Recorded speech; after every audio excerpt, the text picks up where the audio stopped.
अभी हमारा investment decisions में and from CA study material और हम लोग देखते हैं कि क्या पोर्शंस हम लोगों ने सॉल्व किया है और क्या अभी पढ़ना पूरा का पूरा ड्यू है। देखो देख रहे हो, new name, this is the capital budgeting technique. ऊपर क्या लिखा था, investment decision, but actually this is capital budgeting technique.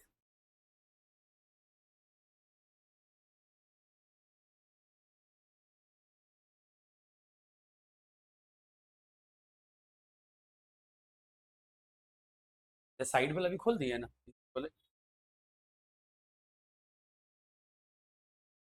Capital budgeting में पे back period done, net present value done, profitability करवा दिया गया है, इंटरनल रेट ऑफ रिटर्न हो चुका है and the discounted pay back period हो चुका है। तो what are the pending topics, accounting rate of return, or this is called average rate of return. Another one is modified internal rate of return. ये जो दो yellow highlighted है, इस दो कंसेप्ट पे सी बात नहीं हुई है, अदरवाइज सारे कंसेप्ट पे हमारा। सबसे पहले होता है types of investment decision, basic principle for measuring projects cash flow and capital budgeting in special cases. So these are the decision making areas कि हम लोग कौन कौन से एरियाज में क्या क्या डिसीजन हम लोगों को लेना होगा।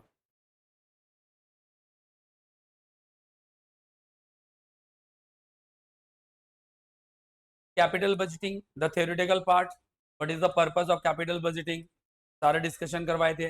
एंड कैपिटल बजटिंग प्रोसेस, तो फर्स्ट प्लानिंग, इवैल्यूएशन, सिलेक्शन। क्योंकि देखो कैपिटल बजटिंग करने के लिए सबसे पहले प्लानिंग पे जाना होगा, बिकॉज प्लानिंग फॉरमोस्ट पार्ट होता है जहां से कि किसी भी तरह के डिसीजंस का इनिशिएट होता है। बिकॉज बिना प्लानिंग का किसी भी तरह का डिसीजन तक पहुंच पाएंगे क्या? नहीं पहुंच पाएंगे।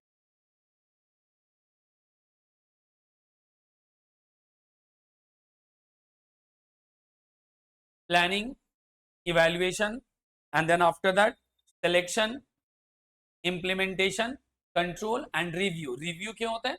बिकॉज ऐसा नहीं है कि एक बार तुमने जो काम कर दिया वो सही होगा, टाइम टू टाइम रिव्यू करते रहना, उसके अंदर कोई चेंजेस है, कोई मॉडिफिकेशंस है, वो तुम्हें चेंज एंड मॉडिफाइड करते रहना पड़ेगा।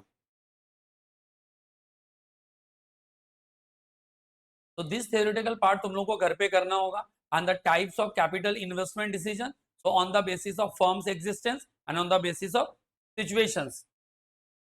तो ये हमारे काम का चीज है, बिकॉज जब हम लोग डिसीजंस लेंगे तो डिसीजंस का बेसिस क्या है, वो अगर हमारे नॉलेज में रहता है। जैसे देखो, हम अपने पर्पस के अकॉर्डिंग हम लोग सिलेक्शन करते हैं और पर्पस डिफाइन करता है कि किस केस में हमें ये काम करना है कि नहीं। जैसे फॉर्म एग्जिस्टेंस के बेसिस पे क्या क्या होता है, लाइक अगर कोई तुम्हारे पास एसेट्स है, क्या है, एसेट्स है, एसेट्स को चेंज करना पड़ेगा। जैसे अगर मान लो तुम्हारे पास कोई पुराना गाड़ी है, उसे नए गाड़ी से चेंज करना चाहते हो, या कोई एक दूसरे मॉडल का गाड़ी है या दूसरे मॉडल का मशीन है। अब गाड़ी मीन्स हमारे लिए मशीन्स की बात करेंगे, हमारे लिए क्या रहेगा, मशीन्स का बात रहेगा। हेलो,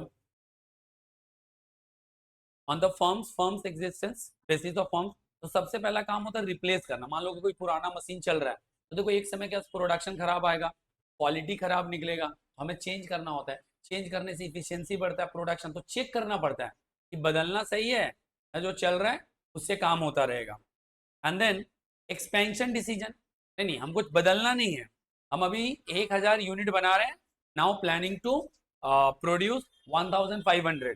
तो क्या हो रहा है, इंप्रूवमेंट की बात हो रहा है, एक्सपेंशन की बात हो रहा है। And then diversification decision, what is mean diversification? Diversification means अभी मैं जिस धंधा पानी में हूं उसे मैं चेंज करके किसी और वे में जाना चाहता हूं, किसी और फॉर्म में जाना चाहता हूं। मतलब मान लो मेरा बिजनेस था प्रिंटिंग का, हम प्रिंटिंग से बाइंडिंग में जाना चाहते हैं, या कोई और इस बिजनेस को रैम डाउन करना चाहते हैं एंड दूसरे बिजनेस में जाना चाहते हैं, that is called diversification decision. On the basis of situation, then the mutually exclusive decisions, that means you have the two options, both the investment required 1 lakh rupees as an investment, and both the मतलब तुम्हारा investment plan और both the options और both the businesses give you some cash inflow. क्या देता है? Cash inflow. तो तुम्हें देखना है कि जब दोनों म्यूचुअली एक्सक्लूसिव है तो कौन सा हमारे लिए फायदेमंद है। जैसे मैं एग्जांपल देता हूं, तुमने 1.5 लाख रुपया लगाया, कितना लगाया, 1.5 लाख रुपया लगाया, और तुम्हें रिटर्न आ रहा है, या तुम्हें 1.5 लाख रुपए की कमाई हो रही है, 30 5 साल मिलेंगे, और एक में है जिसमें 50 3 बार मिलेगा, दोनों में ही 1.5 लाख है, तो बेस्ट तुम्हारे लिए कौन सा होगा, 50 क्यों, क्योंकि जल्दी आएगा, टाइम ज्यादा नहीं लग रहा है। दूसरा, टाइम वैल्यू ऑफ मनी का इंपैक्ट आएगा, बिकॉज जो ज्यादा दिन के बाद मिल रहा है उसका आज का वैल्यू कम होगा। तो जब म्यूचुअली एक्सक्लूसिव कोई प्रोजेक्ट होता है जिसमें पैसा एक ही लग रहा हो, तो किस में जाना पसंद करेंगे, जिसमें रिस्क कम हो। क्लियर है क्या, दोनों में रिस्क सेम है, तो जिसमें रिटर्न ज्यादा आएगा वहां जाना पसंद करेंगे। And then accept and rejection, कि मान के चलो कि हम लोग किसी चीज को एक्सेप्ट करेंगे या फिर उस डेटा को हम लोग क्या करेंगे, रिजेक्ट करेंगे। So acceptance and rejection, and accept reject decision, कि भैया तुम कहीं पे किसी में पैसा लगा रहे हो, अब एक्सेप्ट रिजेक्ट करने का अपना एक तरीका होता है। Suppose my mind set is return should be